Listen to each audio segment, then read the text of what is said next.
우리 이웃들과 함께하는 방송 알비스 TV. 오늘은 멋진 가을날에 어울리는 남자 박정희 대표님을 모시고 함께하도록 하겠습니다. 대표님 어서 오십시오. 네, 안녕하십니까. 박정희입니다.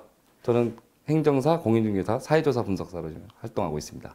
오늘 부동산 가격에 대해서 알아볼까요? 네, 그 부동산 가격에 많은 요소들이 영향을 미치는데요. 근데 크게 저는 소프트웨어적인 측면과 하드웨어 측면을 보고 있어요. 소프트웨어 측면은 뭐 정부 정책이라든지 뭐 이자율 정책, 그리고 소비자들의 그 매도 매수 심리가 많이 작용을 하고요. 또 하드웨어적인 측면은 당연히 수요 공급이 많은 영향을 미치게 돼 있습니다. 그래서 오늘은 그 부동산 가격을 결정하는 수요 공급 쪽에 포커스를 맞추되, 이 부분도 단편적이기 때문에 전체적으로 전부를 설명해 드릴 수는 없습니다. 그러나 최대한 그런 요소들을 끌어오려고 지금 합니다. 그 많은 부분들 중에서 어느 부분으로 분석을 하셨어요? 네, 가장 기본은 수요와 공급입니다. 뭐 다들 아시다시피 네. 1, 2인 가구가 계속 증가를 하면서 수요는 계속 증가를 하고 있고, 문제는 공급이 거기에 따라지지 못하는 문제죠. 그 부동산은 뭐 일반재와 틀려서 상당히 비탄력적인 재화지 않습니까? 그렇죠. 그러니까 지역적으로 어떤 공급량들을 조절하는 거는 그 정부가 가장 중요한 역할인데, 이 부분들이 잘 안 되기 때문에 그 집값이 상승하는 요인으로 올라간다고 지금 보고 있습니다. 맞는 말씀이신데, 현재 그러면은 주거 공급에 대해서 간략적으로 설명을 해주시겠어요? 네, 우선 우리 주거 가구 형태에 대해서 말씀드릴 건데요. 네.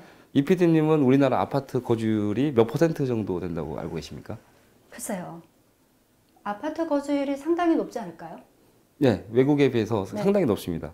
그 작년 통계 기준으로 봤을 때는 전국적으로 우리나라 아파트에 거주하는 율이 48.1%로 상당히 높은 수치입니다. 거의 절반가량이 아파트를 맞습니다. 거주한다는 말씀이네요. 두 가구 중에 한 가구는 아파트에 거주한다고 보고요.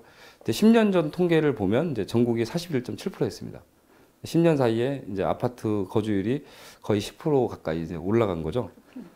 그런데 문제는 서울 상황만 보면은 서울이 10년 전에 36.8%에서 41.6%, 서울은 그렇게 많이 늘질 않았어요.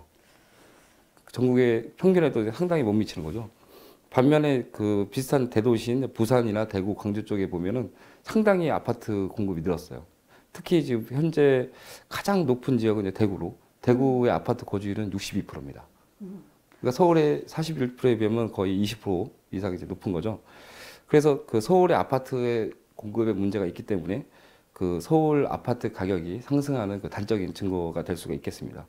또한 기타 거주를 보면, 여기서 기타 거주라는 것은 뭐 고시원이라든지 아파트, 뭐 단독주택, 빌라, 우리가 흔히 말하는 그 주택 외에 뭐 고시원이라든지 뭐 상가 건물을 주거로 쓰시는 분들, 이런 기타 주거로 분류가 되는데, 이분들도 서울의 2006년도 같은 경우는 3.9%였는데 현재는 8%로 상당히 지금 많이 뛰었습니다. 그래서 서울이 전국에 비해서 아파트 공급량도 낮고 기타 거주도 상당히 늘어서 주거가 환경이 더 취약해졌다, 이렇게 지금 볼 수가 있습니다. 그러니까 인구에 비해서 아파트는 더 이상 지을 곳이 없으니까, 아파트는 어떻게 보면 정체가 돼 있지만 다른 방향의 어떤 거주 형태가 계속 늘어난다는 말씀이네요.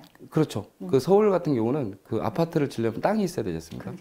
그러니까 대부분 서울은 재개발 형태로 이루어지는데, 재개발을 할 때 땅을 매입하기가 아주 힘들어서 다른 대도시에 비해서는 상당히 주거가 취약해질 수밖에 없는 그런 상황입니다. 참 주거 형태가 취약해졌다는 말씀에서는 좀 마음이 좀 착잡해지는 상황이긴 한데, 그렇다면 이 문제를 어떻게 해석할 수 있을까요? 일단 가장 중요한 거는 아까 말씀드렸던 기타 부분, 고시원이나 이런 취약계층이 10년 사이에 2배가 올라갔던 것은 상당히 문제거든요. 그렇겠네요. 이런 분들을 위해서 양질의 주거를 공급을 해야 되는데, 대부분 LH공사에서 어떤 주거 취약을 위한 공공주택을 늘리는 게 가장 우선적인 문제로 보고 있습니다. 늘릴 수가 있다는 말씀이신가요, 그러면? 그 문제도 마찬가지입니다. 공공주택을 늘리기 위해서는 땅 매입이 먼저 우선으로 이루어져야 되는데, 그 부분이 상당히 힘듭니다. 우리나라의 단독주택을 갖고 있는 땅 주인들 같은 경우는 매입 얘기만 나오면 거의 뭐 2~3배까지 가격을 올리는 성향이기 때문에 그조차도 상당히 힘든 그런 상황이죠. 사실 서울에 밀집되어 있는 인구 때문에, 인구 분포가 밀집되어 있어서 그렇지, 아파트가 없어서는 아닐 것 같은데, 그렇죠? 네, 그렇죠. 이제 정책적으로 필요한 네. 부분인 것 같습니다. 뭐 시간 되면 다시 한번 다루겠지만 네. 이것도 이제 매수 심리랑 이제 관계된 얘기입니다. 왜냐하면 세월이 가면서 더 좋은 주거를 사람들이 원하지 않습니까? 예, 그렇기 때문에 집은 많아도 사람들이 원하는 집은 작습니다. 그럼 다음 시간에는 어떤 내용을 말씀해 주실 거죠? 그 다음 시간에는 그 이제 지금 이제 그 주거 거주 형태를 받지 않습니까? 다음에는 이제 방금 말씀드린 네. 전세, 월세, 매매 여기에 대한 이제 주거 형태와 좀 전에 말씀드린 이제 매도 매수 심리에 대해서 한번 다시 한번 얘기하도록 하겠습니다. 그럼 다음 시간에 또 뵙겠습니다. 네, 감사합니다. 고맙습니다.